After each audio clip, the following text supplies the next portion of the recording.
Guys, welcome back to episode 15 of Breakpoints. I'm your host, Taylor, with my co-hosts, Sam and Zack. Sorry I wasn't here last week. They just did it without me. I don't know what the hell the golf story was. I was just like here in the Discord. I was waiting, and they just like completely... I don't know what the golf story was. Dude, comes, Sunday at 12 o'clock. I look at my phone, I get a ping, episode 14's out. I'm like, what the hell is this? Okay, I guess I'll go fuck myself. Well, I'm back. Listen, Sam didn't know how to tell you, so, we just had to rip the Band-Aid off last week. I found that really rude. I mean, after the intervention, what did you expect us to do? Honestly. You guys corner me while I'm live, and you think there's going to be zero retribution? Like, come on, dog. Okay, so the truth is, last week, I actually had a really bad black eye from Zack. And I just didn't want to show my face on the episode, so I just decided to take the week off. That's the actual truth. Zack just beat the shit out of me. That's the actual truth. Yeah, that's it, guys. That's what happened. He was winning by 30 points, and he said, I think I played that wrong. Right there. See, you guys don't see Zack behind the sheet that I do. There's a second, darker half to Zack. Why do you think his wife blinks so fast when she's in camera? Okay? It's a cry for help. Carly's gonna get your ass, brother. This is how we're starting the episode? Oh my god. Oh, he's got a couple feet. So how was y'all's week's in flesh and blood? Oh, Jesus. We're just gonna blow past that, huh? We're just gonna keep on rolling like nothing happened? Talk about it, but how was your week? How was the testing for Worlds and stuff? I mean, testing's been good. I've narrowed it down to 3 CC decks and 3 LL decks personally that I'm like kind of working on to see where I'll land with things. So, it's going. I don't know. Like, I hate to say this because I know that people are gonna throw a fit when I say something like this, but Fatigue Jarl is looking like a real deck. And honestly, I don't know, man. I've enjoyed playing the deck probably more than I should. Targets back to your Oldham roots. It really does. It was, I was playing a game the other day, and it was like turn 6, and I was at 47 against somebody. And I was like, this is a high. This is a high that I've been chasing most of my life. So, but no, week's been good, getting ready for Worlds, trying to pump out some content, trying to hang out with you guys. It's a fun balancing act. Sam, how about you, buddy? Oh, man. Super busy week on my end. So, starting off right after we recorded the podcast for last week, I went up to Maryland for a ProQuest. I top-aided that ProQuest. My spread was Puffin, Dio, Fang, Phi, Verdance, and KO in CC. I ended up 5-1. I lost the only matchup I'm favored in. I lost to Julian on Verdance. He whooped my ass with some sick rewind tech before we'll get into the fiasco later, but... rewind, what a card. When we played it correctly, he did rewind my Scoob like twice on a prismatic leyline turn, and it blew me out pretty bad. So it was a pretty good deal. I also played a Humperdinck turn 0. He blocked with 3 air cards, drew Cadaverous Tilling, and killed the Humperdinck immediately. And I was like, All right. So it was a wild game. It was definitely one I thought about a lot on the insanely long car ride home because it was about 5 hours to get home because of the traffic. But because of that 5 hours of traffic, I didn't go to the ProQuest on Sunday that I had planned on going to. I got home really late and I was tired, so I was like, all right, I'm not going to drive another 6 hours. Driving 11 hours in one weekend, I guess it'd be like closer to 13 with the traffic, but it seemed like too much. And then, this weekend, I decided, why not do that exact thing? And my cousin was getting married, so I drove up last night to my cousin's place, So I hit their wedding and drove back today. So I went all the way up to Pittsburgh and back. Took a little bit of like almost 11 hours to do that round trip. So it's been a lot of traveling. I still hit 2 armories this week, which is nice to keep myself fresh. I'm pretty locked on my decks for Worlds at this point. So just getting in a bunch of paper reps and getting everything rolling at this point. Yeah. I guess to finish the PQ in Maryland, I did not win. I lost immediately to one of my buddies, Andrew, on a Cilio, who sent my ass into the sun with like an 8 card hand gone in the flash turn that was something to like 70 damage. Lit me up. That's crazy. Yeah. So sometimes you get a Cilio. It's alright. It happens. Facts. Did you win? He did not win. He lost immediately after that to Syndra, who I think won the event. It's such... Which is like... It makes me kind of sad because I've worked on the Syndra matchup a lot. Like, I took out a Fi on the way in, and I felt like I played that game, like, almost perfectly. I made, like, 2 decisions that I think I would change slightly. And it's very similar to the Syndra matchup. I almost feel like I'm a favorite in that matchup, which is insane to say. People definitely don't think that Syndra is unfavored in a Gravy. That's, like, a crazy statement, but... I feel like against most people, I'm actually going to beat them on that deck. On a Cilio, there's like no hope. It's like if I don't like have Bell in my deck, and I didn't, and if I don't see it like immediately, I feel like I have only their deck malfunctioning to rely on. So, but other than that, good week. Can't complain. Excited to do a ProQuest tomorrow where this guy in the middle here is going to drive up and hang out with me. Him and Aaron are going to come up. We're going to have a blast. Hopefully one of us takes it down so we can, we're all looking for Pro Tour Yokohama invites. Yeah. I'm kind of excited. I'm excited to hang out more than anything. Win or lose. Are there any good restaurants nearby? That's like the real question. I mean, there are definitely good restaurants we could go to. Most of the time, the boys afterwards, we all go to Sushi King. Just get a sushi buffet going. It's like $15. You know we what? go kind of crazy. I'm locked. I'm locked. Sounds worth alone. So, my week in Flesh and Blood has went way different than I expected. I wasn't expecting to actually go to Worlds, but while Zack was beating me senseless on last Friday after our intervention, he was like, "You're going to go to Worlds." So I got a PTI, and I am going to go to Worlds. So I've been testing LL more than anything else, because I think CC, I'm not going to say solved. That's the incorrect word. It is a little bit quicker to catch up on, being that that's what I specialize in, is playing CC. So I've been playing a lot of LL games, kind of like dabbling in Starvo, dabbling in Dromai and stuff like that, trying to see what I'm enjoying. And I'm feeling very good about where I'm at in both CC and LL going into Worlds, as I 0-3 drop. But my main goal is just the day 2. Like, I don't think I put enough time into Fab anymore, as I'm getting older, kind of having like other hobbies and a house and job, that I don't think I can win unless like God comes down himself and like stacks my deck. I just want a day 2. Any given Sunday, brother. Any given Sunday. Any given Sunday. Phenomenal movie. Just not this one. Yeah, so I'm really happy to go to Worlds. Hopefully I'll get to meet a lot of people that listen to the podcast there.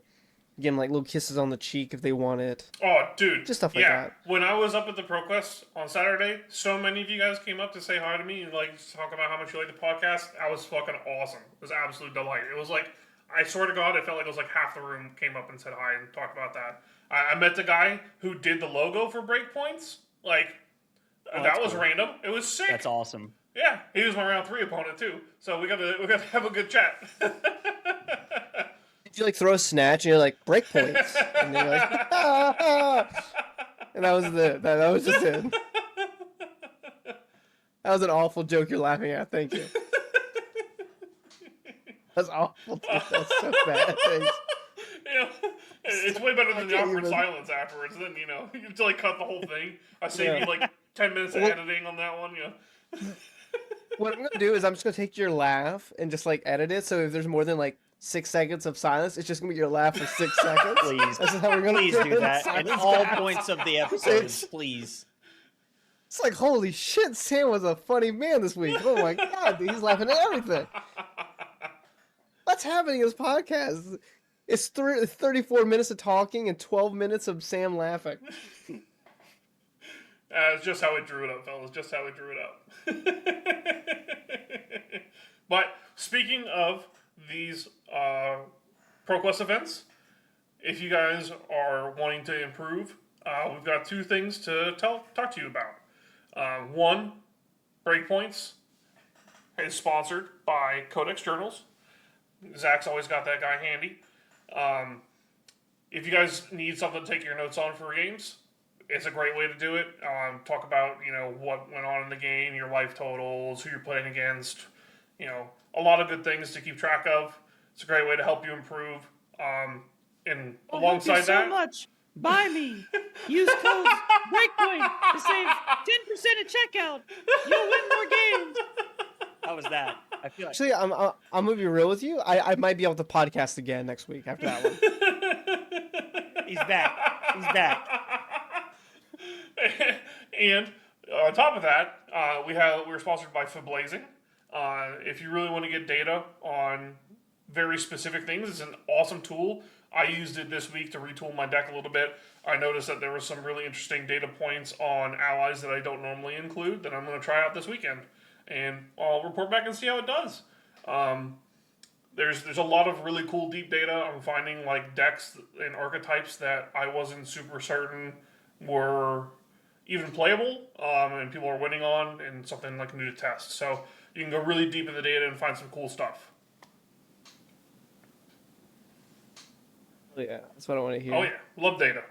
And if you guys are enjoying Breakpoints, if you would like and subscribe, it does help us out. That's the biggest one of all. Our sponsors aren't gonna be like, that's the biggest one. It's not us. Our sponsors are great.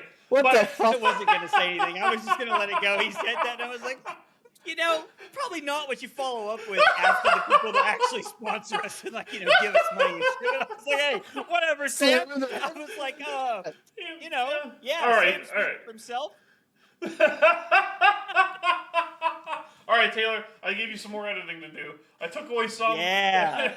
No. I give it and I take it. Editing that. But... No, that stays.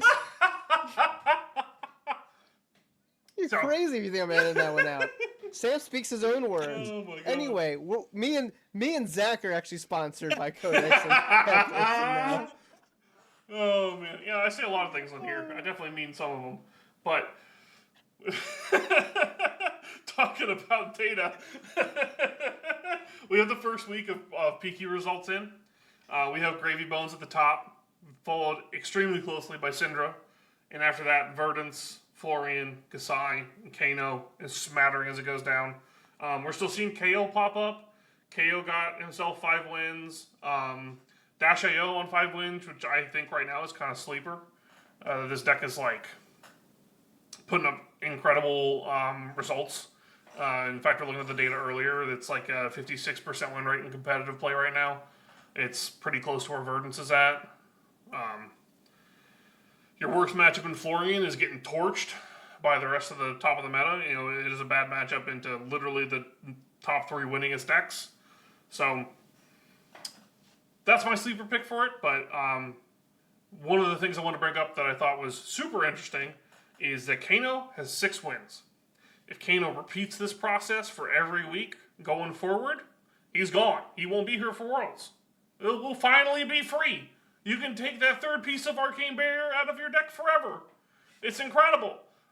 oh my God, dude, we're so in it. We're so in it.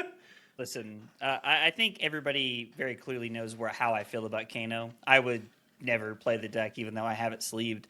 But I will say, if you are one of the people getting Kano to LL, thank you for your service. That's all I'm gonna say. Thank you for your service, because we gotta get that annoying bitch out of here at some point.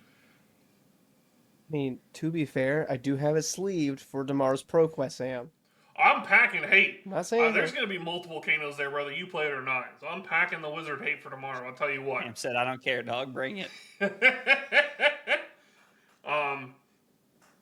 The one thing I wanted to say about this though is Kano is a pretty heavy, like, specialist-oriented deck.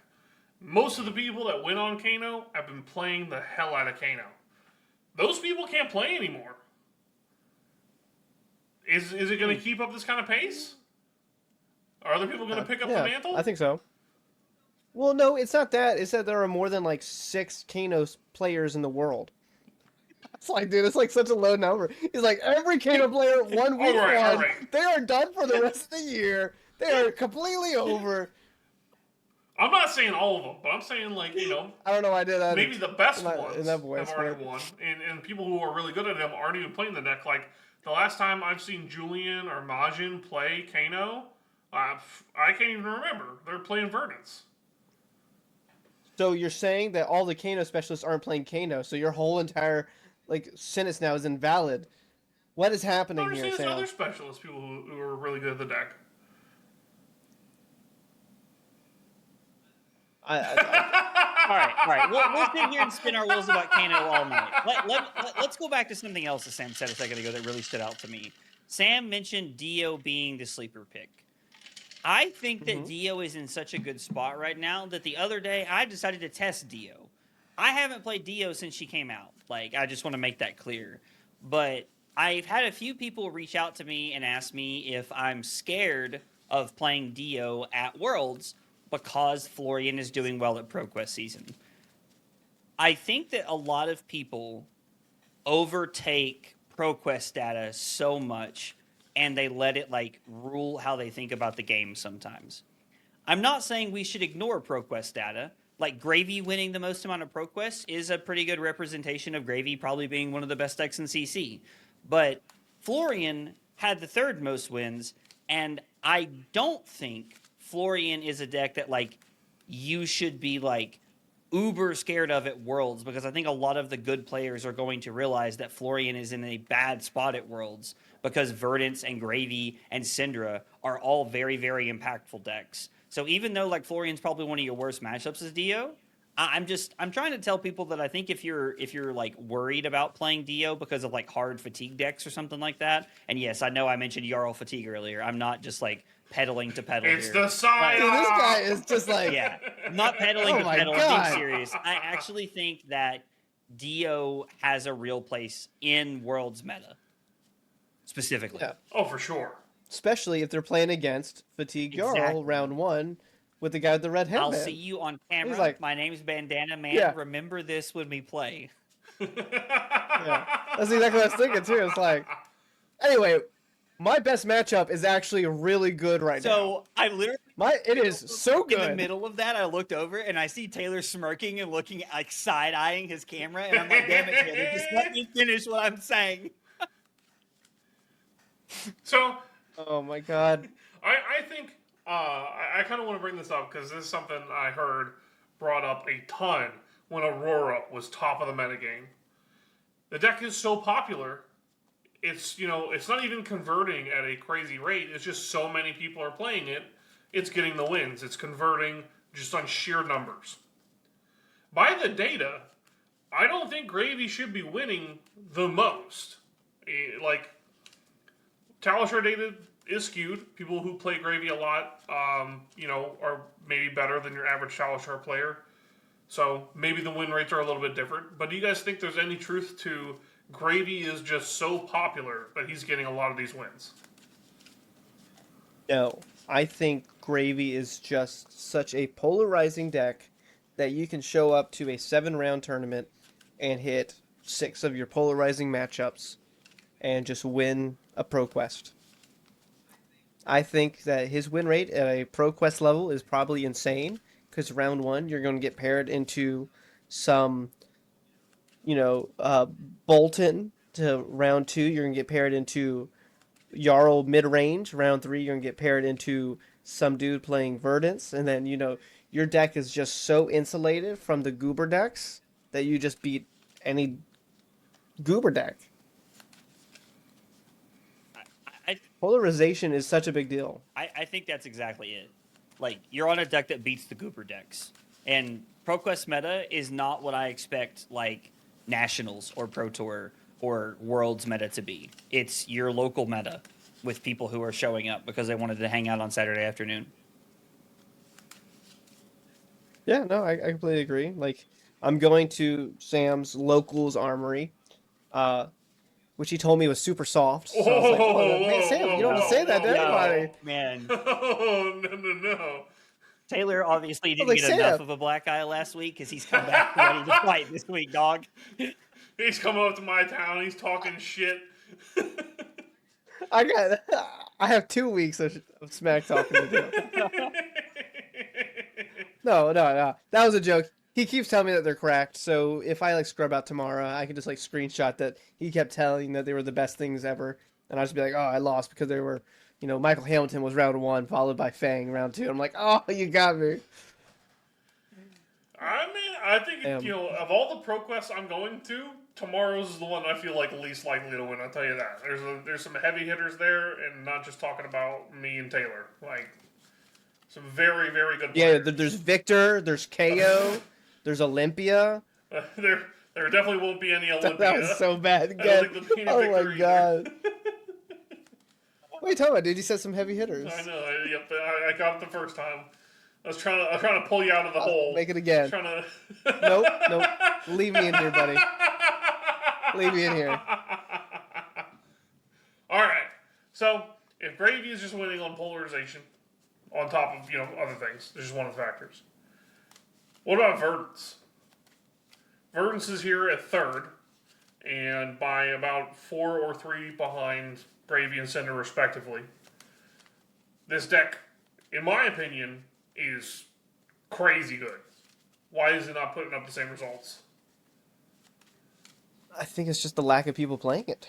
Like, I literally went to a armory today, and there was 0 Verdance and 3 Puffin. So it's like, I think that, like, you have to think about it, like, yeah. That's a completely different statement, like, but you have to think about this, like, once we get to Syndra, the tables are going to turn the other way, where I think Syndra is the most represented hero, but like the 4th most winning deck, I think if it was, or the 4th. And it's like, she's converting probably way worse than the other 3. Because like, from what I've been told from everybody, they go to like ProQuest and it's like, there are 6 Syndras, 2 Gravies, 2 Verdances, and a Celio. Well, what was the top 8? A Celio, 2 Gravy, 2 Verdances, and 3 Syndra. And you're like, what? It's like, that's actually what I expect happening, is that these decks are actually powerful, and the players that are playing it know their matches very well. So the representation is going to be a little bit less than like a Syndra, or I would expect that it would be like Syndra, Gravy, Verdance, if I had to guesstimate in terms of representation. And you have like Syndra, which is probably the most represented, and I think if they ever release the data, because they used to release the data a long time ago, they used to tell you what was the conversion rate from Swiss to top 8 to top 8 to finals to win. They used to give us all that data. I don't think they're going to do that anymore. I would love to see that too, because I would expect Syndra to be 20%, 30% over Gravy or Verdance. And it just shows that the conversion rate would be like 20%, while Gravy's 30, 35, Verdance 30, 35. The deck is just so easy to just pick up too. Like, the floor on that deck is learn how to sequence your 3 attack head jab first and your 4 attack head jab second. I feel like it's just. Honestly, I feel the same way about a lot of Verdance's things. I think that there are definitely some intricacies to like matchups like Prism or Gravy, but a lot of your deck is just play Felling, block 6, play Plow. It doesn't seem that hard to pick up. I think there are 2 big things about Verdance that are like keeping her win number in like a rational range. One, I actually think that even though Verdance does have like an easier play pattern than most wizards, I think the keyword wizard scares most people. Like, Kano was a lot of people's like first introduction to Wizard.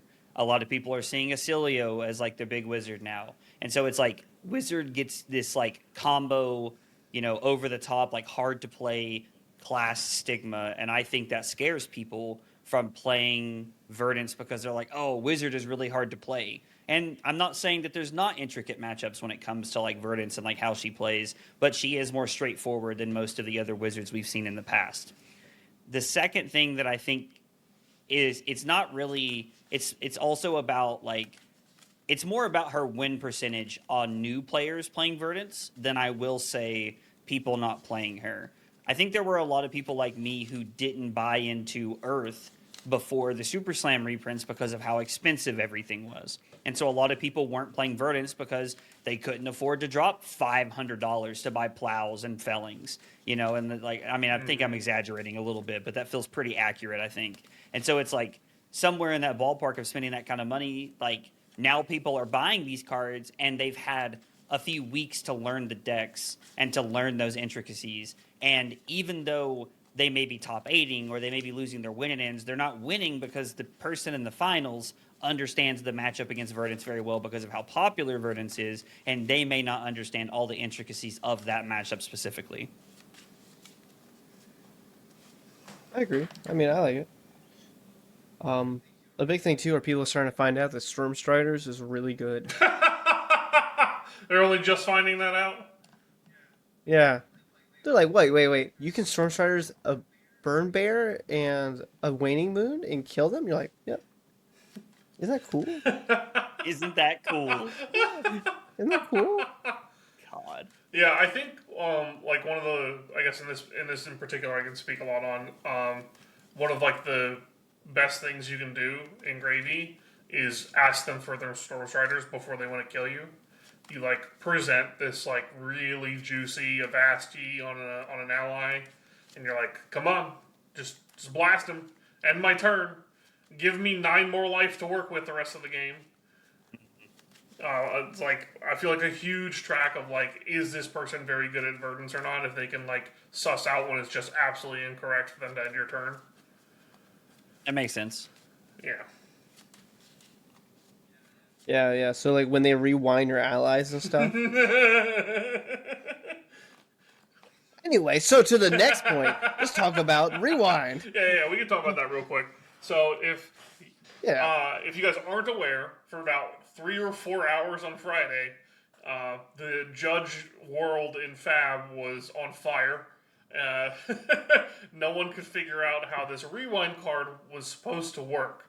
The way it reads, just rules as written, not as intended, is that it works like route in that you could take someone's non-attack action they're blocking with and put it back in their hands. So like if you CNC somebody, you could just force it through. And on top of that, if you were playing against Gravy and they attacked with an ally, you could rewind it, and because you didn't negate anything, it didn't give them the action point back, but it still put the ally in their hand, and it basically ended their turn. So cheating. So we're just cheating. We're cheating. We're cheating. Right. Cool. It sounds insane because it is. It's not intended to work that way. So Josh Scott came out and made a statement that, it doesn't work that way. You cannot just remove a non-attack action that's a permanent or a blocking card. It has to be on the stack in order for you to cast Rewind. But for like 4 hours, people were freaking out, myself included. I'm like, if it doesn't get changed, I'm not playing Gravy this weekend. Who's got Verdance cards? Yeah. I got a message. Hey, do you have life to leave? So I'm like, oh my God. I was gonna pivot so fast because it like undisputed best deck in format for those 3 hours. Like, what does it lose to now? I feel like the only thing that keeps Verdance in check at all is Gravy. Yeah, I mean, I agree with that. I think Cinder Verdance is a very close matchup. It's close, sure, but like, if you have just Cinder that's like a 45%er or 40%er, and everything else is a 50+, like, that's fair. Sign me up. No, for sure, makes sense. That's broken. So, we're very thankful that Josh Scott got out there immediately and was like, hey, we're not going to do that. We're not going to... That'd be insane. Route needs to be something that's, very specific to Warrior. We're not going to just, be willy-nilly making Wizards do this really, funky shenanigans. That's too much. Yeah, that is insanity.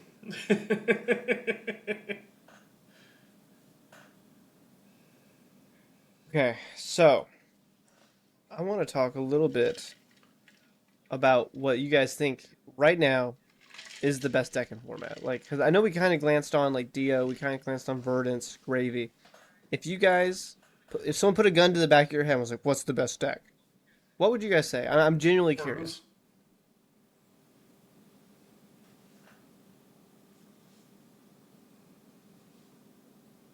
Having a real good think about it, Zach. Yeah, I'm sorry. I'm genuinely It sounds like this is a very serious question, and I'm trying to make sure that I don't throw out it feels bad for something. I'm genuinely thinking about it. No, yeah, it's in my mind it's between two decks. It's Gravy or Verdance, but I really can't tell which one I would rather be on the side of. I gotta go Gravy. Gravy. I think those are fair. I think if you're saying anything other than those two, I think you're trolling. Hey, you read my opinion earlier this week. What the heck? So I guess I'll go fuck myself. I had to I feel like that meme where it was the unescapable urge to not say lieth in that moment was just all over me at that time. You have no idea. You should have done been fucking awesome. I figured honestly no. I sat in silence for so long because I was like, Taylor's setting this up. Taylor's setting it up somehow. I can feel it coming from a mile away. I don't want another black eye. So, all right. I'm tired of it. I'm going to give some real reasons. I think this Verdance deck has only one bad matchup, and it's Gravy. I think that it is not so bad that it stops you from taking the deck. There's a lot of ways that Verdances are teching for the Gravy matchup, and I think they should. It's one of the matchups that is very prevalent and bad for them. I think on the flip side, we haven't really seen Gravies respond to beating Verdance. I think you can definitely tool your deck to combat how Verdance is approaching the matchup. And I think as we see the Gravy decks kind of evolve towards that direction, it's going to get worse for Verdance, and you're going to have this two Titan format where you have people who are playing Syndra because they think they can beat both, but they are it's just head jab dot deck, and once you learn how to block it, it's 50-50 at best, I feel like. And then these two are trying to duke it out, and Verdance is beating everything in the room except for Gravy, and Gravy is losing to just balls to the wall aggro some of the time. They're just I think head and shoulders above the rest of the format. Do you think there needs to be a band before Worlds for this format, or do you think that this format's actually pretty okay and you kind of just accept it as it is? So I have two opinions on this. For one, for coverage, I think this format is insanely good. It's very wide. People feel like they can take any deck they want because even though they lose to Verdance, it's not like they're getting trashed. People aren't complaining about Verdance like they are about Gravy because you get to play your game plan. You don't have to deal with allies and play different and weird. So people aren't all upset about it. They don't put Gravy games on coverage nearly as often anymore because people hate that deck with a passion. You don't have that for Verdance at all. And I think that the calling last weekend, the Clements game where he's playing Verdance into, I'm sorry, I don't remember the guy's name, but he's playing Gravy Bones. And it's a really long game. They literally finished the game in the last 60 seconds of the round. It's phenomenal game. If you haven't watched it, you should. It's a sick game to watch. It was great to watch back and analyze. On my end, what did the Gravy do wrong? What should how should they have played it this way? How do you take away these small different ways that Verdance is trying to get the edge of the matchup? At one point, Jacob threatens to kill a Sawbones so that he has to tap a Sawbones so that he can then send a Burn Barret face to get him in range to die if he taps out. And it was just like this incredibly intelligent play that I feel like 99% of players wouldn't have even thought about. They're like, why would I waste 2 damage at the gravy bones? Just going at sawbones is going to get, one of it's just going to get eaten and he's going to tap it. It's going to do nothing. But by doing that, he made sure that gravy took 2 damage. So watching them play that game was incredible. It's super, super enlightening to watch it back through again. So on the coverage side, awesome. Incredible meta. On the player side, I think that both Gravy and Verdance probably need a touch. I think it's got to be really light. I mean, like crazy light. Just enough to bring them down like 2% both. And if you are looking for suggestions, Taylor and I talked about the Verdance one a little bit. I thought the ban could be tilling, which is like maybe a little bit too strong. Taylor said, let's do it again. Let's run it back. Let's ban Autumn's Touch. And I think that's probably good enough. Just taking away 1 more or 3 block is probably enough to just give it a little bit of a hit. If you're going to do it for Gravy, I don't know what you do. Because at this point, taking away Tipple, it's like you take away Jittery Bones, you just make the deck feel worse to play. You take away, Swell. I think that one's, I think it takes away too much off the top. So, I don't know what you take. I'll tell you what I would do. And this is why they will never hire me. I will never have an email in my mailbox that's like, hey, are you looking for a job? Is honestly, I would just restrict Chum. Like, that is like, I was like, yeah, I know. But what I would like to do is restrict Chum and bring back yellow Tipples. Okay, all right. I thought you were just going to stop at Chum. Okay. No. Restrict Chum and put in yellow Tipples. Because I think that would just be the perfect BNR. I was like, oh. Because you need the engine, but you take out the ceiling instead of the kneecaps. And it's just like, that is interesting. That is really interesting. I'd have to think about that a bit. My gut reaction is it's the wrong one to restrict because I think restricting Chum is just the game plan into too many decks that it's going to give it way too much of a hit. But that's the whole Mirror Guy thing. It's oh, we should ban Mirror Guy or Traverse. It's in actuality, you probably should have in hindsight. And it's if we're going to go 6 months from now, you're going to be like, we totally should have in hindsight. Never. I still don't think that's true. That's where you're wrong, kid. That's where you're wrong. So, from my opinion, if you want to make the deck a little bit weaker and not just annihilate the game plan for some matchups, I think you restrict Rigor Mortis instead. It's just a crazy good stat line. And taking out one of the key 9 allies, I think is probably the right direction. Zach, alright, you're giving me the face. Sorry. I was just sitting there and in my head I was like, no, but what will I kill with blow for a blow when I end up bringing Victor to Worlds? Every time you all are saying something and I start smiling, there is nothing of value for me to add to the conversation. I am having my own stupid little thoughts over here. It's okay though. That's why we hired you. Oh, thanks. Yeah. But I think one of the strongest play patterns that Gravy has is play a blue, play conk, resolve ally that is Rigor Mortis, swing Rigor Mortis. It's just a crazy clean, tons of damage, high value line, and if you take away that line, I think it actually does meaningful damage to the deck. So Sam, are you saying that restricting Chum is worse for Gravy because it is quote unquote the game plan into so many decks, but that restricting Rigor Mortis would be okay because you are taking away the deck's ceiling? Yeah, you're taking away a ceiling turn. Yeah. Okay. I just wanted to make sure I understood. So Aaron asked me this question this week. He goes, is Gravy worse for the meta than Enigma? I don't think it's even close. Enigma was so much worse.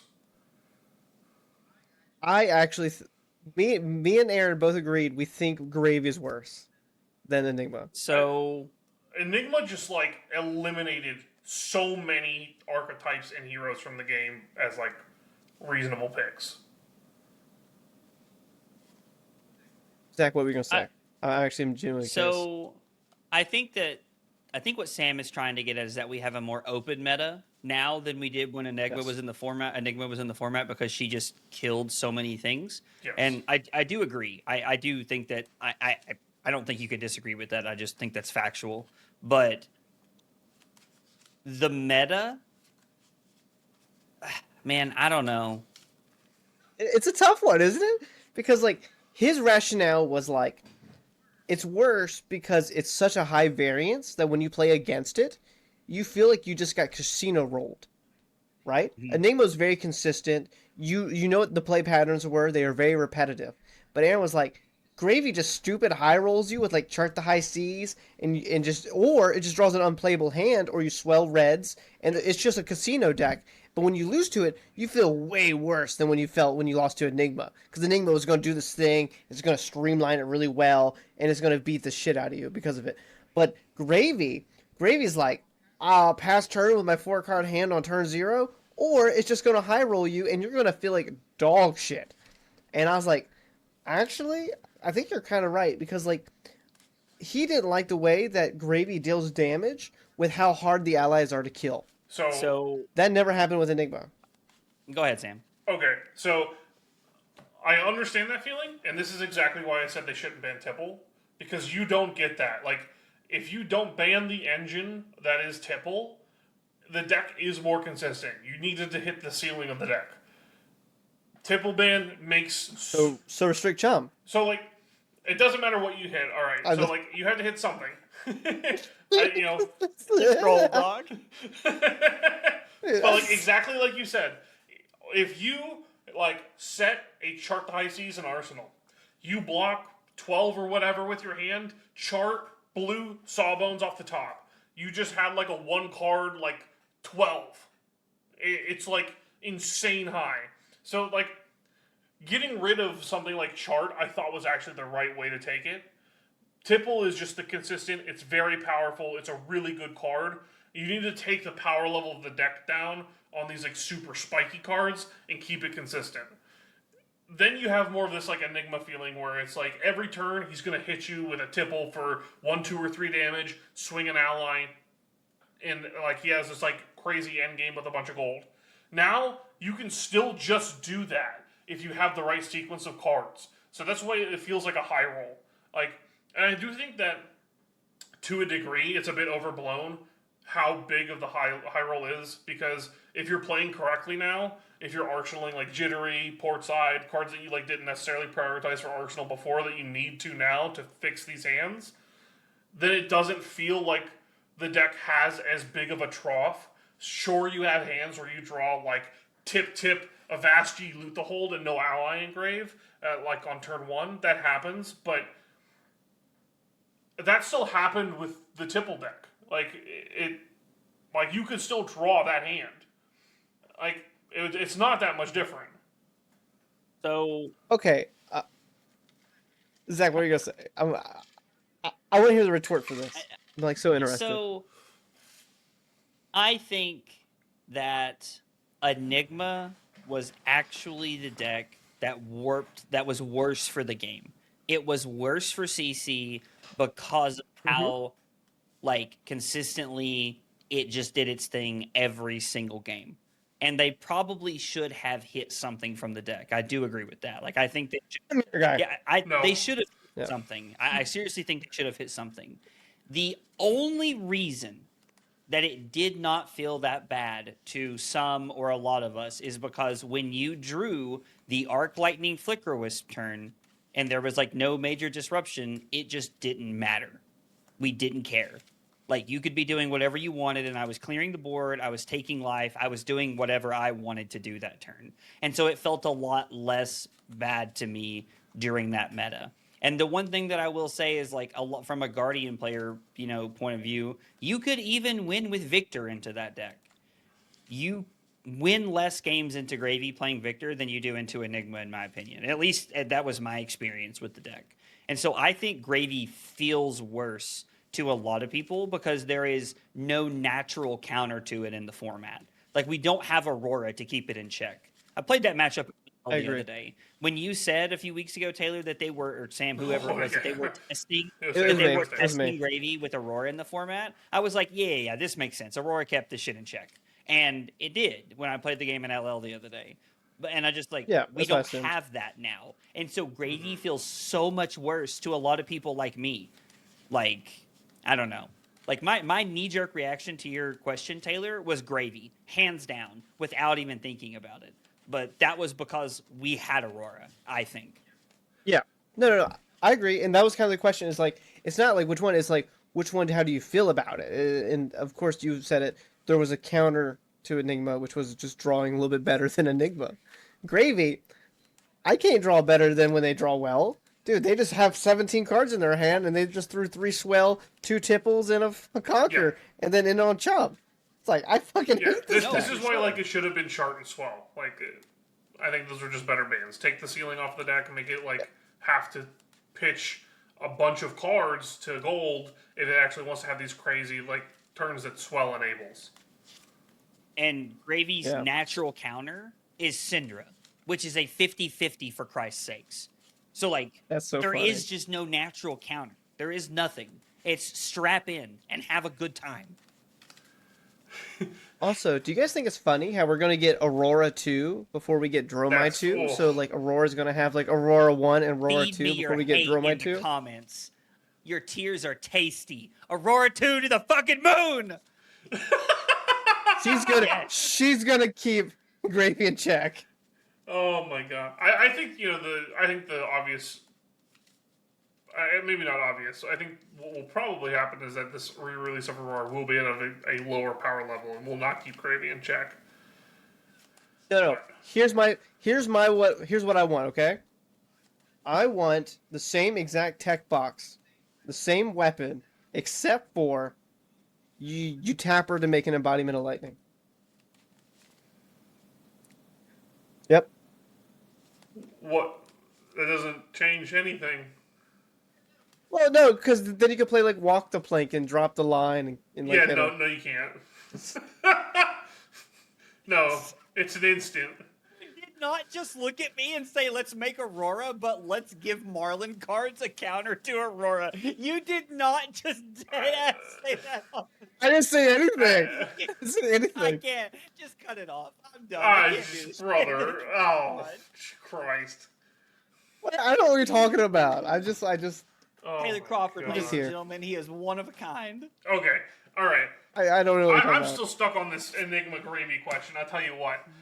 Okay. We have 100. Well, it feels like 100 questions for us from the Discords that I want to go over. I just want to say one last thing on it then. All right.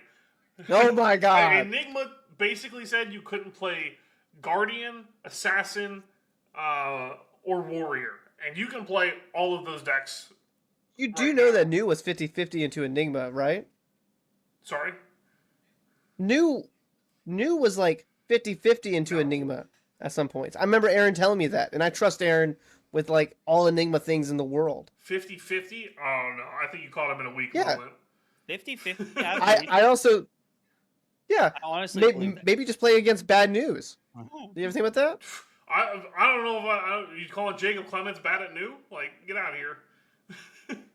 How many games have you played into Jacob New? Were you guys testing buddies? I didn't know you're part of Team Armory. No, sorry. I'm just saying.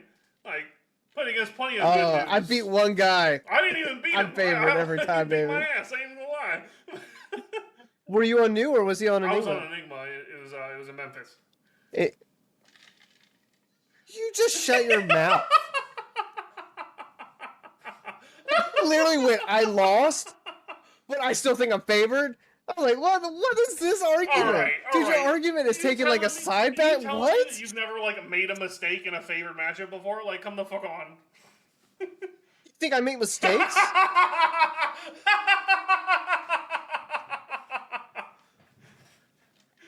Okay, that was a good one. I'm sorry. I saw the opportunity there. Alright. Like Taylor mentioned, we had a bunch of questions from you guys this week. It's awesome. I love it. I can't wait to work on these guys. Do these guys. So first off, Wait, what? what phrase? Pause? You can't wait for what? It was gone for 1 week. 1 week. Oh shit! It's going to hell. Anyway. Hey, did you know about your husband? I have video evidence. Oh Christ. All right, Andrew comes at us with a sick question here.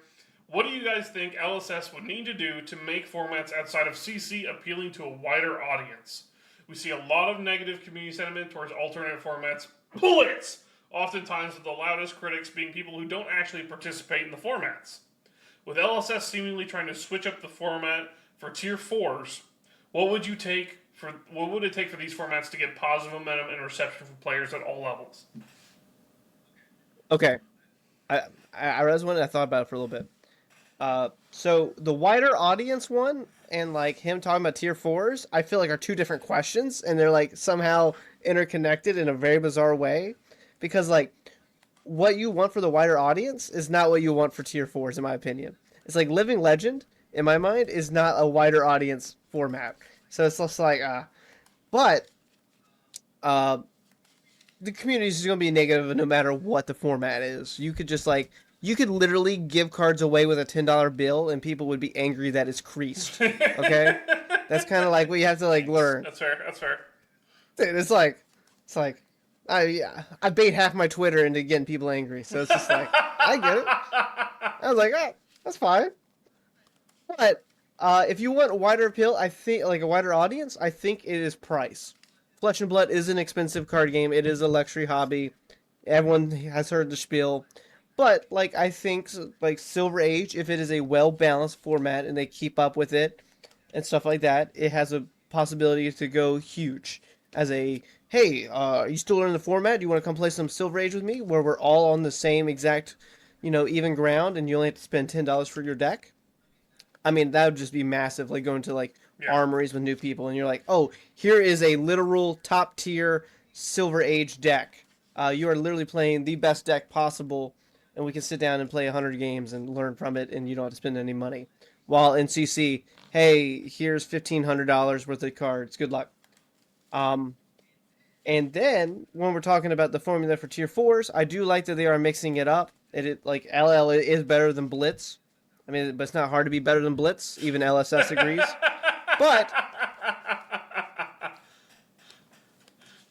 you have no legs to stand on anymore, Zach. Anyway, I don't care. I'm like Braveheart, at the end when he's like fucking chained down and about to die, dog. Like, bring it on. Freedom all day. I love Blitz. You can't change my mind. Oh my god. I love that LSS is trying different formats in the. I would like to see like a team CC event calling like wise. I think that'd be please. Cool. Or like one of my dream formats would be like a Living Legend, a CC, and a Silver Age calling, where you play like their Silver Age, you play their CC, and you play their LL. Dude, tell me how sweet that would be. I don't know why they don't do these team events at Worlds. People are coming, like there's so many people that are going to be there. Why is it not like a team calling event? It's like the perfect spot for it. It'd be so fun. Dude, I would eat that shit up. I would eat that shit up. Sick. You know how pumped people would be that they lost like they did in Day 2 Worlds? People would be so excited. Oh. Like, honestly, I'll be real with you. I would love to see a team pro tour. I know it's like, but like I would think that would be absolutely awesome. I loved every team event I've played in so far. I've loved like the whole, just everything about it. It just gets me going. PC would be peak viewership as well, in my opinion. Oh like, god, dude! There is never a moment where you're like not watching a game. Mm-hmm. Like it is the best of both worlds. Dude, could you imagine watching the coverage and like your guy to your left is like, hold on, before you do that, did you see this line? And like the coverage would just go apeshit. They're like, oh my god, the fucking teams, they fucking toured it, dude. Absolutely peak. Oh, that'd be so fun. Team break points going crazy. So that's right. That's right. Damn right. Lieth, Victor, and Fatigue Yarl. Dog. But no, so to answer your question for CC, to be wider appealing, I think Silver Age is a great thing. And for Tier 4 mix-ups, I would like to see other things than LL, but that's LL is a format. Aaron put it in the best way possible I've ever heard. I don't know, Sam, if you were in the team call for this. He's like, LL is the sewer format, where like we banned all these cards from CC for a reason, and then we have to get back into the sewer to play them again. And I was like, you know what? You're kind of right, dog, actually. Such a great example. I love that. He's like, we trashed these cards for a reason, and now we have to go back and do it again. Oh, it's so... Oh. Yeah, but anyway, so what's y'all's take on that question? I mean, like, the affordability is a big thing, like you mentioned. Like, I think that's still continues to be one of the biggest issues that I hear from people, you know, like on like comments and videos and live streams and stuff like that. If you want other formats that are not CC to exceed, you need to get them in front of people. And I mean, I'm talking like events, like I'm talking RTNs, ProQuest, like there it is. Blitz never succeeded in my opinion because one, it wasn't regulated well at the beginning, and then even once they did start regulating it somewhat well, or even if it was just because all the good decks left and LL'd, they never put it like at ProQuest, or they never put it like at like they only did it at Worlds like 2022 or whatever it was. So it's like they need to get Silver Age, they need to get LL into more than 4% of all the ProQuests. It needs to be a competitive staple. You will get the Hamiltons and the Fangs brewing and playing these formats and doing all these things, and it doesn't matter if the decks cost $10. Like, even if they dump LL and LL turns into some kind of like weird like vintage format for all you Magic refugees out there, like where we play it like once a year at like, you know, some like weird con or something like that, Silver Age has a chance to go the real distance, and they just have to do it right. I'm really hopeful that we see Silver Age in ProQuest, RTN, like Nationals maybe next year. Yes, I think that's is my hope. It needs to be a split format, like major event like Nats. And agreed. I think it needs to be, like Zack said, at some level of RTNs and PQs, not all of them. I think having the split CC and Silver Age is actually really good, like they're doing with LL now, but it needs to be split. It needs not to be like 30 of them. And 100%. I completely agree. 30 of them. Yeah, I mean, that's just LL. There's literally, I think it was like I think it was, the final one was like 34. Maybe I'm getting that wrong. It's something like that. It's nothing. I didn't know there was that many. Crazy. Yeah, it's nothing. So, definitely that. And even more important than any of all of that is, like Zack was alluding to, they have to get the bands right. Like, the format has to be balanced well. That's one of the, like, the premier aspects of CC. It feels balanced well enough that player skill is the biggest determining factor and you're going to win your games. And that's what it needs to feel like. It needs to be not like, oh, Kano hit the nuts and I died because I only have 20 health. Yep. Just be heavy-handed. Yeah. All right. In a format like Silver Age, you can be is the best part. Exactly. Like it's not like I just bought Fellings, let's ban them or reprint them. Nope. Anyway, I won't hold us here. You're gonna hold us hostage like you did with Blitz. It's okay. Y'all just keep trying. Y'all keep poking. Not having it tonight. All right. Connor asks, what changes / new types of fab products do you want to see in the upcoming year? I gotta be honest, like products or whatever. I want to play the card game. Maybe like a Teenage Mutant Ninja Turtles set. I think that'd be really cool. Maybe we can get an Avatar: The Last Airbender. Let's not do that. You know, Star Trek, Secret Lair. No. I mean, I would like to see a return to MST. I swear to God. Anyway, the answer that I actually want, and I talked about this, is I want to see a block. I actually want to see what a fab block looks like, where it's 3 sets long of one story. It doesn't have to be the same heroes or anything like that, but like a single sit down 1, 2, 3 set where you can draft them all together somehow. kind of like, I don't know if you guys have ever like drafted like a Ravnica block or anything like that, or like Kamigawa. Yep. I think that'd be really unique and cool for them to achieve Those at some words. point. Would be okay. It's a set that it's a set that takes place in the same place in the 3 sets, but they develop archetypes and they develop keywords and stuff throughout the sets, so you can draft any of them together. Okay, that's cool. It's a neat idea. And it creates like an immersive year of that story. Does that ever feel? I just think that'd be a really cool way to do it. Samey? Like you're playing the same thing? No, no, because what you do is you dive into it deeper and deeper. So like the first set would be like, oh, here's Rupture, and then the next set would be like, well, what happens if you have Rupture on Warrior instead? And then the next set would be like, what happens if you give Ninja, what's the mechanic for Warrior? Reprise? Where you block.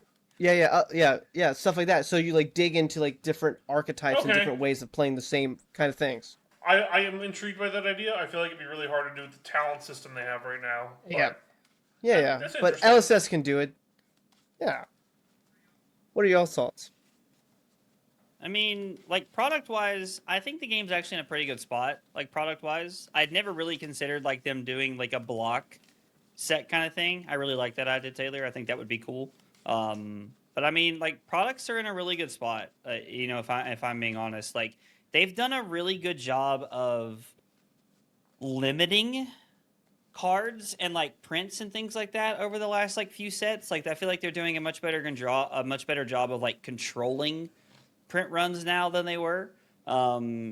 Personally, some people probably won't like that take. So I think the last few sets have been really good. You know, reprints in Super Slam, I think continuing to see more things like that are really good for the game. And like, honestly, like Armory decks have been such a big win for the game that like, I'm still harping about those most of the time. Armory decks are just so good, and they need to continue to make real Armory decks. Yeah. Like, we need to continue down the, like, Ira, Pleiades, like, Gravy Bones, like... Jarl. Yeah, Aurora. They need to continue down the real Armory deck thing. Like, we don't need more Bolton Armory decks and stuff like that. Or if we are going to get a Bolton Armory deck, like, let's at least make the damn hero playable. You know what I mean? So, like, Well, how about Silver Age? Like a Silver Age one is like $5 or something, kind of like a pack. Oh, dude, they just re-released the box sets where it's like a Silver Age like set and a mat. That would be actually, I think, kind of a good way to bring those back in. Yeah, it's a great idea. All right. Damn, and you agree with everything? It's pretty good right now. Yeah, I don't really have any ones. I mean, like, I'm you know, I'm a fanboy for MST because I like those heroes. I'm a fanboy for Arya because I like those heroes. So. No one's going to like hearing me say that. I do think we're probably due to go back to Arya again because Aurora's coming back, but beside the point. I would love to see, like, new Lexi come back. Please, God, let me play that again. I want Voltaire Strike thrice, you know? Like, that's the place that I'm in, and nobody wants that. Nobody does. There's a couple of sickos out there. But anyway. Let's move on. Sal the Gamer Crawford says, Zack is a golden retriever, Taylor is a Siamese cat, Sam is a silverback gorilla. Agree or disagree, and why?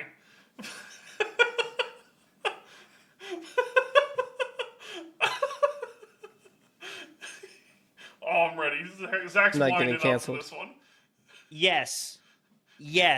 I mean, like, I don't know if you guys ever seen the Varsity Blues movie, but like a fucking 10. Like, that is perfect.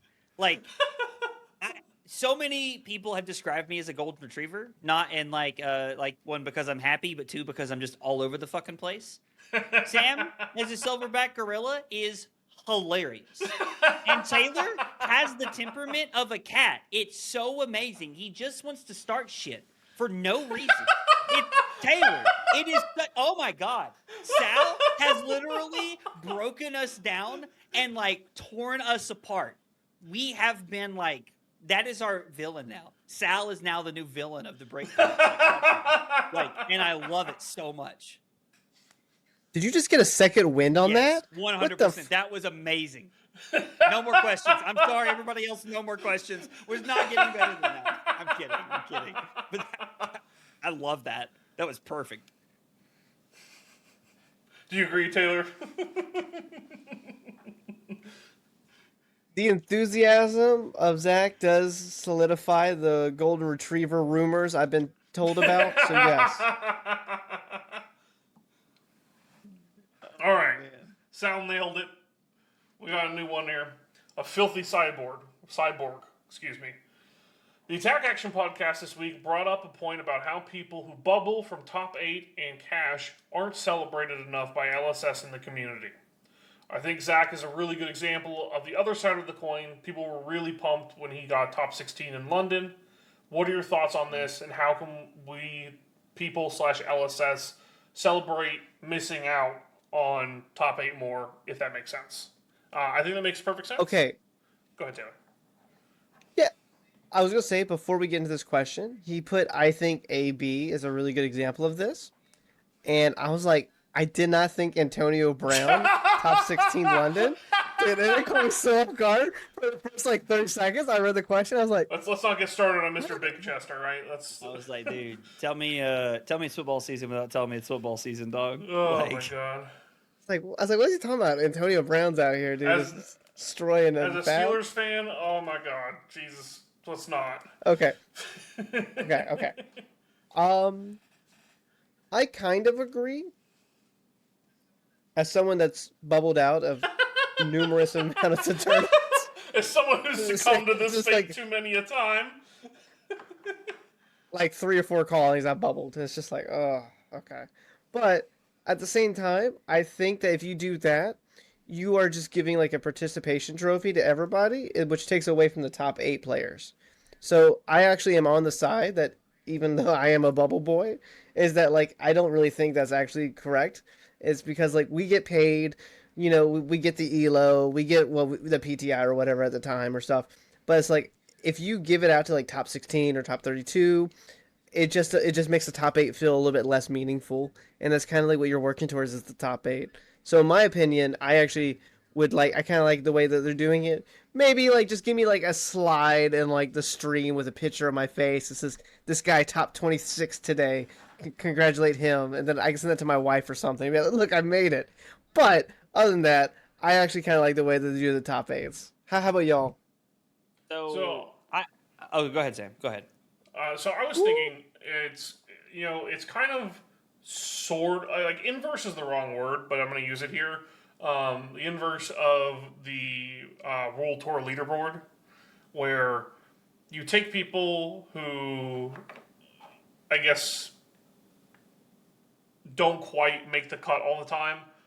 They accrue points over time. You kind of celebrate them that way. There's it's not I want LSS to provide some monetary compensation to people who bubble a lot, but if you want to really recognize those people, I think at the end of the year when they do World Tour leaderboard, they could also do Bubble Boy leaderboard. I'm sure there's a way nicer name for that. Best choker in Fab. Congrats, dude.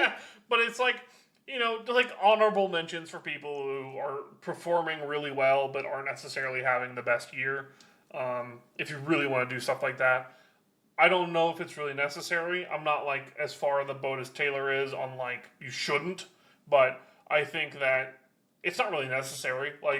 When I bubble a tournament, I'm pissed off about it more than anything. If you bring it back up to me, I'm going to be angry. I can't tell you how many times it lives rent free in my head. I mean, we've talked about how Zack lives rent free in his head, and it makes him stay up at night thinking about how he could have brought Lightning Greaves in. But I've got it queued up for tonight after the podcast. Don't worry, guys. I got it queued up. I appreciate. Should have been me. It should have been me. I appreciate the sentiment, and that it's very nice. It's heartwarming community stuff. You want to bring everybody up, but from my personal side, I think it motivates me more that people don't recognize that I've done well, and I want to prove them wrong. Essentially, that gives me a lot of motivation. So. I can say without a doubt that all of the overwhelming support that I received from not winning my winning into top 8 match was probably more than I would have received if I had won that match and made top 8. and like, go ahead, No Taylor. shot. I see you're No, buying. no shot. No, Yeah, no. I don't think that's. As someone that has topped 8 some big events, dude, you don't understand the amount of like everybody and their mother going, "Holy shit, did you do that?" Dude, I looked down at my phone after I like topped 8 the calling, and I swear to God, 50 messages from just like some random dude I talked to in a purple Discord 6 months ago. He was just like, "Oh, congrats, my man." It's like, who are you? I don't know, man. Like, Like, I don't know. Like, as weird as it sounds, like I had a very positive experience from losing that win in game. I do agree with you guys that I don't really like the idea of quote unquote celebrating people who finish like 14th at Pro Tour London. Like, I don't think that's something that you like that we should be doing. I do think there should be a place on Flesh and Blood's website for all top 32 deck lists. Like, I think you should be able to find top 8 deck lists, and then I think you should be able to find 9 through 32 deck lists for all major events. Like, I think that should be easily accessible. I understand that's a lot of work from like LSS and like a lot of like things that have to go into that. Is for, it? like allowing. I mean, I don't think probably. it's a lot of work because they just like Well, copy the I deck mean, list now. It's all online, right? the links weren't even working last week, which like I'm not throwing LSS on the bus or anything, but I'm just saying like we need to get those working before we can talk about having a whole other separate section of the website, I think. And like I don't know, like I just celebrating people, no, probably not, because I agree with you guys, getting top 8 is the big prize. Like if I win Worlds, that's what I want to be celebrated for. Like not for missing top 8 because I didn't know how to sideboard properly. Like that's like I get that. But I mean, I don't know. There should be access to people who made top 32 because you get a lot of information off of deck lists that made top 32. Because it's not just like top 8 is the only good deck list. The person who finished 9th had a hell of a tournament, and I want to see what they were playing. And so I wish we had more access to stuff like that. Yeah. I agree. I think this question comes from a really good place, so I don't want to get the wrong impression of what we're talking about here. Sure. It's awesome that you want to support people in the community, but I know it's like part of my villain arc. I love this shit. Like, don't recognize me until I get there. Like when people are like, "Oh, you're great, you should have done it," that shit just makes me more upset. I ain't gonna lie. I'm like, you're right. I should have got there. Nothing. I'm fucking. Nothing gets the fire burning in me more than like when people are like, "Oh, you're washed now because you haven't done anything," and it's like if you look at the last like year, I have like 3 callings that I've like lost to win-ins, and I'm just like, "Oh my god, dude!" Like, don't even with me right now. I was like, "Oh, yeah, man. I don't even play Fab anymore." Oh man. All right, we got a special question here from Bagels. What's the correct level of inebriation to be a successful podcast host? Taylor, you got any input? 2 shots and a beer. Next question. Sick. Glad we covered that. We're always running deep. Delver guy. Thematic. I didn't even plan that. That's awesome. If I were to start quality content, what particular niche and fab would have the largest need / is there the largest gap? Silver Age. Next question. That I can knock these out, baby. I'm like, that's interesting. I think there's a real dearth on like high level analysis. I don't know if you can really start a content channel with something like that without people really respecting your opinions a lot. But I think that there are very few people out there. I think John is probably, or Lupine Fiasco is one of the only people who really does is look back at my games. This is what I think I did wrong. This is my decision. There's not a lot of that in Fab, and I think at a high level that stuff is super valuable. I agree. You have to have a name for content like that to matter, or you have to be willing to start the slog of sitting through the trenches of nobody watching you for however X amount of months or whatever it is. Taylor stole my answer. I was also going to say Silver Age because I think that non-CC formats Like, gameplay of non-CC formats is where we are lacking. So, and like, if you love Silver Age, Dude, or if you LL. love LL, honestly, even if you love LL, I think that if you build it, they will come. Like, 100%. Yeah, I think there are a lot of Fab YouTube channels that focused on like a specific hero, even like Fab10 comes to mind. He's focused on a lot of Vincent. So finding a niche on your hero or like specific area of focus, like Silver Age or LL, is definitely where I would look. All right, we got Wally himself. What are some of the deck? All right, hold on. What are some of the decks you three feel are the least explored but have the most potential? Valda. Interesting. All right, explain. I think explain Valda that. is on the list of like least explored decks. She has not had the time or the effort that Victor, like Oldham, Starvo, like I think any of these decks have had. Now, like obviously Starvo doesn't fit in this list because he was just stupid good. But like I think a lot of the other Guardians have had the time and the effort put into them, and it feels like Valda, like people were just kind of like, nah, she's okay, and kept going. I don't know. Like I feel like Valda is one of the heroes that people should dive into more. My problem with Valda is I think one of the biggest reasons to play Valda is like if you want to play Guardian, Gravy was running 9 tipples. We got a lot of equity because of that. That's not really the case now. I don't know. I feel like, I definitely explored Valda a lot personally. I almost wanted to take it to Kansas City because I'm a glutton for My punishment. man.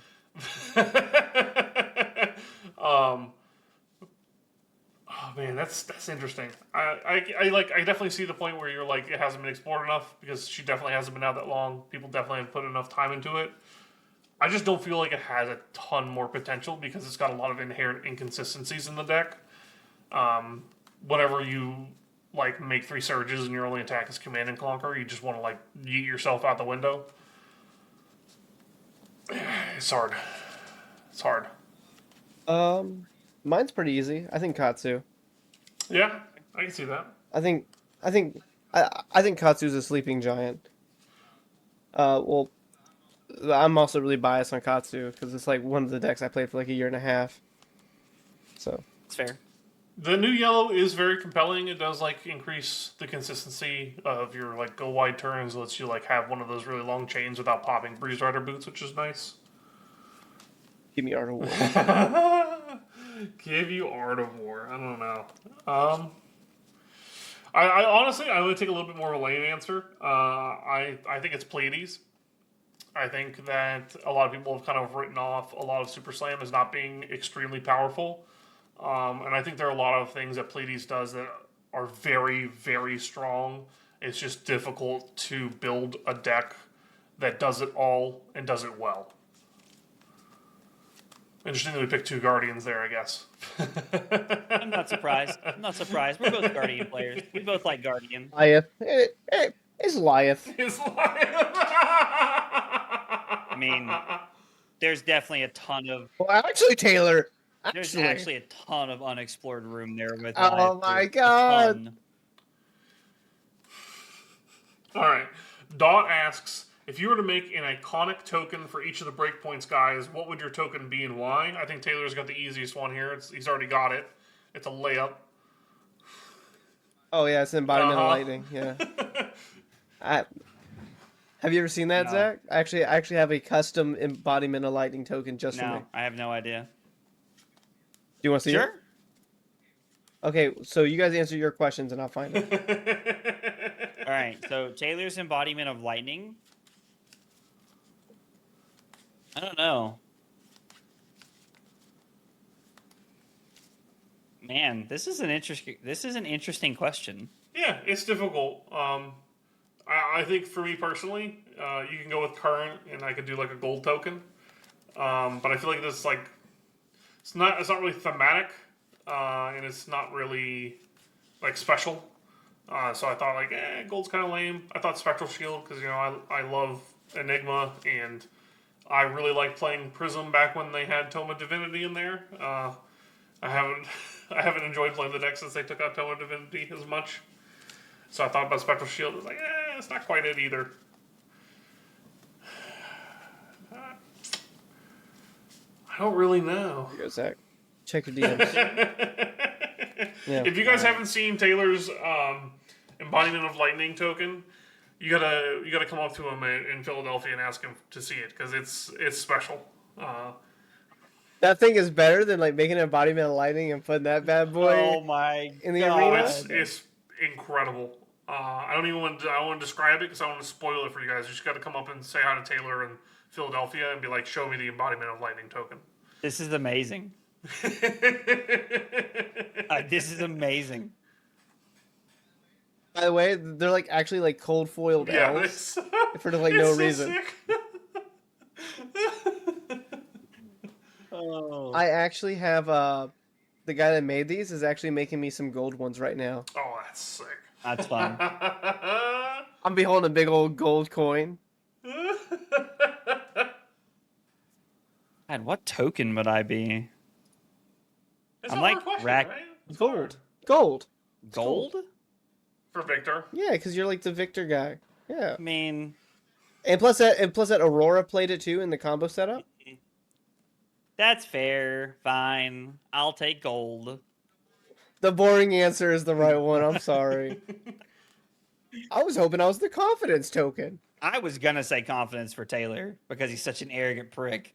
Like 100%. That's what I was gonna say.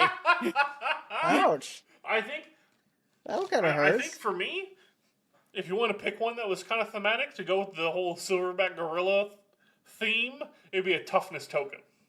Nice. It'd just be me I like this, that. but like laughing as I'm getting like beat in the back as a toughness token. I was gonna say might, but I'm here for that too. Yeah. Yep. Next one. As each other's testing partners, what would you say is the biggest strengths and weaknesses of each of you brings to the testing process? And does Taylor's hotness often distract you guys from when you are playing? You know, I was trying to get to that one without Taylor getting to read it, and I would just leave out that last part. Because I was too distracted by how hot Taylor was. I'm making sure, baby.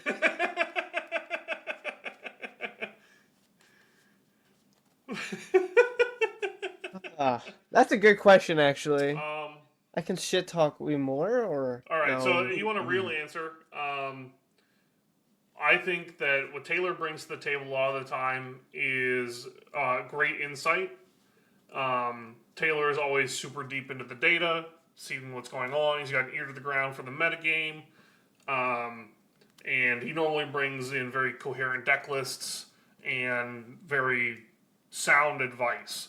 When you're unsure about something, normally he's able to cut through the bullshit and give you a real answer when you're a little bit blinded. Yeah. I like Sam because I asked him for a deck list and it's like version 73 and it's a full sideboard. I was like, dude, what the fuck? I was like, when are you making like 72, 71? I was like, this is insane. Literally, this is true. I asked him for we asked him for a Florian list. He sends us version 23, like legit 23 with a full cyborg guide. I was like, when was this made? I was like, when have you been playing Florian? Why are we on 23? Amazing. It's truly. For Zack, we don't test as much yet. I've been trying to get him to test, but Okay. he just keeps giving me a black eye. Okay. He's testing these fists, brother.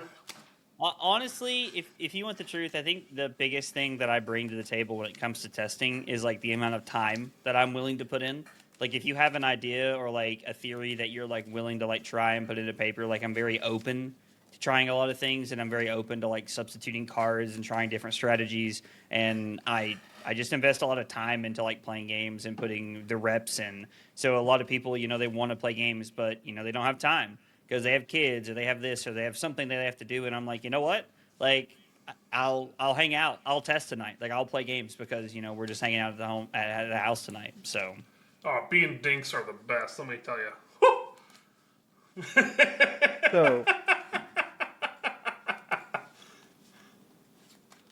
So the opposite of those questions are what are the weaknesses? And I know my weakness personally. And like I have like discovered this through like years of testing.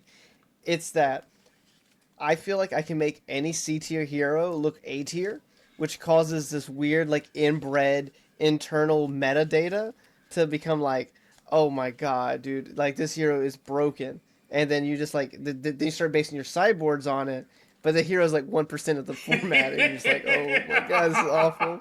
Like for LA for Pro Tour LA, I brought Katsu and like I was beating everything with Katsu and it was very good and we knew it like everybody on my testing group knew it was like the deck to beat. But there were only 16 Katsus in like the 600 person calling and like 5 of them like top 32 or something. It was like some insane number. And but like we knew it was busted, so we actually had like KOs with like 2 humbles in their deck and like an amnesia for Katsu that never actually came to fruition. They never saw Katsu. So it's like that's my biggest weakness is that sometimes we can find these decks or these strategies that aren't going to be big in the meta, and we accidentally inbred ourselves into beating them because the testing is so skewed. Interesting. Like makes a lot of sense. Like though. whenever, like whenever I'm like looking at someone's deck, and like it's internally, and they just have like straight Marlin hate in the sideboard now, I'm just like, the what, like why are we doing this? Yeah. It's like, well, it's really good in the Marlin. It's like, but yeah, but that's not how this works at Right. all. For sure. It's like, I was like, there's no way you're gonna go to Worlds with 3 Cast Fear and 2 Sink Below in your KO deck. The biggest weakness I bring to testing. It's them fucking eyes, I'm telling you. Honestly, the biggest fear or like the worst thing that I bring to testing is that I probably try to find a way to fit Guardian in to almost every equation. Like in my head, I'm looking for a way to play Guardian in some capacity. Even if it's not always the best thing. I'm a Guardian stan. I love playing Guardian, and I think that also like just identifies how I play or how I test for things. Okay, I'll be real for you a second. I've been a card guy for a year and a half now. That's probably going to be something that, like, when we start testing a little bit more together, it's going to be really beneficial for your side because, like, I'll have Nathan send me a deck list and he'll have, like, this crazy 2 cards in the sideboard. I'm like, hey, what's that for? He's like, 2-handed warrior. And you're like, the hell are you talking about, dude? I was like, Zin's out here in Enigma. Why do you have cards for Hatchet Dory? And then it's like, you can kind of, like, pinpoint where you're like, I don't think that's an actual meta card, dog. Right. And he's like, but I played against Josh because Josh is so good on Hatchet Dory. And I'm like, no, stop. That's not. There should be one Dory at this calling. Put the card down. Put it down. I was like, if you compare him to Josh, just accept the L. That's fair. That makes sense. I think probably one of my biggest weaknesses is the other side to Taylor's coin here, where I love to iterate on decks to the point where they have wacky sideboard cards that really don't make sense. And I'm like, oh, this gives us like 4% into like these 3 matchups that don't matter. And walking that back a little bit is something that I've learned that I need to do from time to time. Like in the 2-handed warrior, for example? Not that bad. Not that bad. But I will definitely try to like take deck lists, strip them to like the absolute minimum count of like blues or like this key functionality. Be like, how far can I take the deck, make it still work, and then fit these cards in the sideboard. Where if I just took a deck that is just focused on functionality over tech for the metagame, it just performs better because it performs more consistently. Mm-hmm. All right. Next question, baby. Will all future Aggro Blaze interventions be live? And if so, will I and Sam get fans to write supporting statements? If there has to be another intervention, yes, we're just going to have to do it live. Like, you guys are going to have to be like, oh, we should do this week live. And I'm just going to have to be like, fuck. What is it now? What is it now? Exactly what's going to have to happen. Yes, I will have to DM everybody in your Discord privately, be like, do you have any statements regarding this? I'll bring full testimony have too. Have you or a person that you love been harmed by a Goliath gameplay video? You may be entitled to. Anyway, speaking of Goliath. Yeah, back to Goliath. We have another question. Is Goliath good yet? No.